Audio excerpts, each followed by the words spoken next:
नमस्कार। चलिए एक सवाल से शुरू करते हैं। अगर किसी बिजनेस के बैंक अकाउंट में ढेर सारा पैसा है, तो क्या इसका मतलब है कि वो बिजनेस सच में प्रॉफिट में है? आज हम इसी सोच के पीछे की असली कहानी को समझने वाले हैं। और यकीन मानिए, ये कहानी बैंक बैलेंस से कहीं ज्यादा दिलचस्प है। तो सवाल एकदम सीधा है, क्या बैंक में रखा पैसा ही प्रॉफिट है?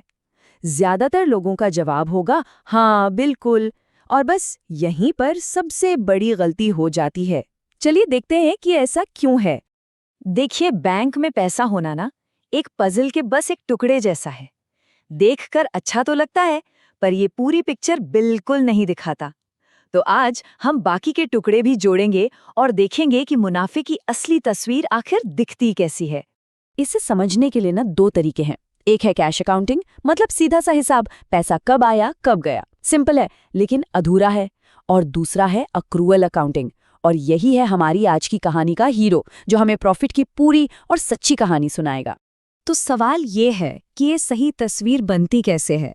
ये एक बहुत ही सीधे लेकिन जबरदस्त प्रिंसिपल पर टिकी है। इसे कहते हैं अक्रूअल कॉन्सेप्ट। चलिए इसे थोड़ा और करीब से समझते हैं। ये कॉन्सेप्ट बस इतनी सी बात कहता है, इनकम तब मानो जब वो कमा ली गई हो, भले ही पैसा बाद में मिले, और खर्चा तब मानो जब वो हो गया हो, भले ही पेमेंट बाद में की हो। मतलब सारा खेल सही टाइमिंग का है। पैसा कब हाथ आया या गया वो उतना जरूरी नहीं है। अच्छा, थ्योरी तो बहुत हो गई। अब इसे एक असली कहानी से समझते हैं। तो मिलिए अंकित से। अंकित के बिजनेस की अकाउंट बुक्स आज हमें प्रॉफिट का एक बहुत बड़ा राज बताने वाली हैं। तो साल खत्म हुआ, अंकित ने अपने अकाउंट्स देखे और वो काफी खुश है। उसे अच्छा खासा प्रॉफिट दिख रहा है। लेकिन क्या ये असली प्रॉफिट है या इन नंबरों के पीछे कुछ और भी छिपा है? चलिए थोड़ी जासूसी करते हैं और पता लगाते हैं। ये देखिए, ये है अंकित का पहला प्रॉफिट एंड लॉस अकाउंट, बिल्कुल रॉ, बिना किसी एडजस्टमेंट के। इसमें सेल्स हैं, वेजेस हैं, सैलरी जैसे खर्चे हैं, और सबसे नीचे वो नंबर है जिस पे सबकी नजर होती है, नेट प्रॉफिट। और वो शुरुआती प्रॉफिट का नंबर है 19,500 रुपए, 19,500 रुपीस। इस नंबर को जरा ध्यान में रखिएगा, क्योंकि अब हम देखेंगे कि कुछ जरूरी एडजस्टमेंट्स के बाद ये नंबर कहाँ से कहाँ पहुंचता है।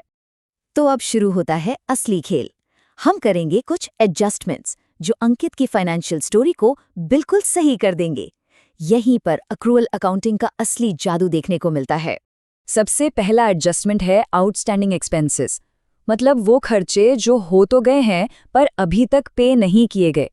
एक सिंपल सा एग्जाम्पल है, मार्च महीने की सैलरी जो अप्रैल में मिलती है।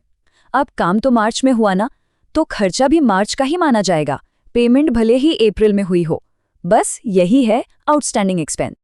अब अंकित के केस में क्या है, उसे एक वर्कर को 500 रुपीज वेजेस देने बाकी हैं।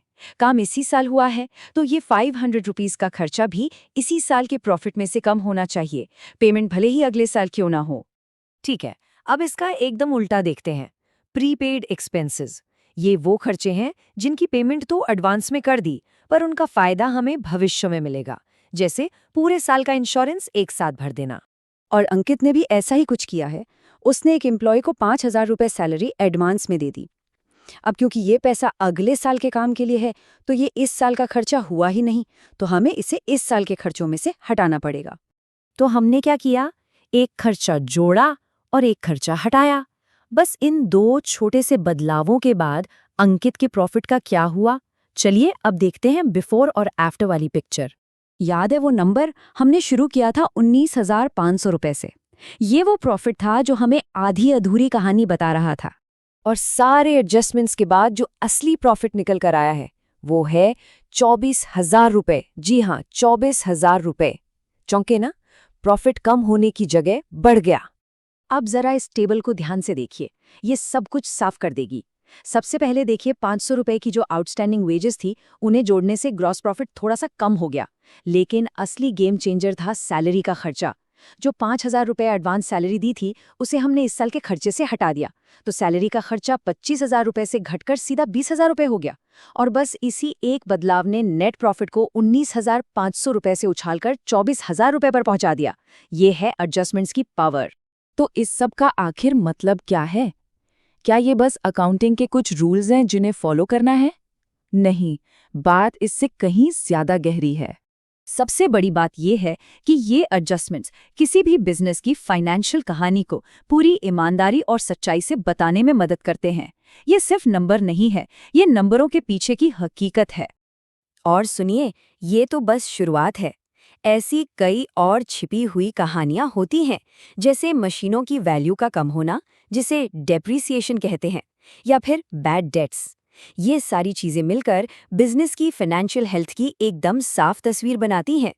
जैसा कि सोर्स टेक्स्ट में भी साफ साफ लिखा है कि सारे एडजस्टमेंट्स करने का मकसद ही यही है कि फाइनल अकाउंट्स बिजनेस का सही प्रॉफिट या लॉस और सही फाइनेंशियल पोजीशन दिखाएं। और यही इस पूरी बातचीत का निचोड़ है। तो अगली बार जब कोई भी फाइनेंशियल रिपोर्ट सामने आए तो ये सवाल जरूर उठना चाहिए, क्या ये पूरी कहानी है या सतह के नीचे अभी भी कुछ छिपा हुआ है? क्योंकि याद रखिएगा, असली कहानी अक्सर इन छोटे छोटे एडजस्टमेंट्स में ही छिपी होती है।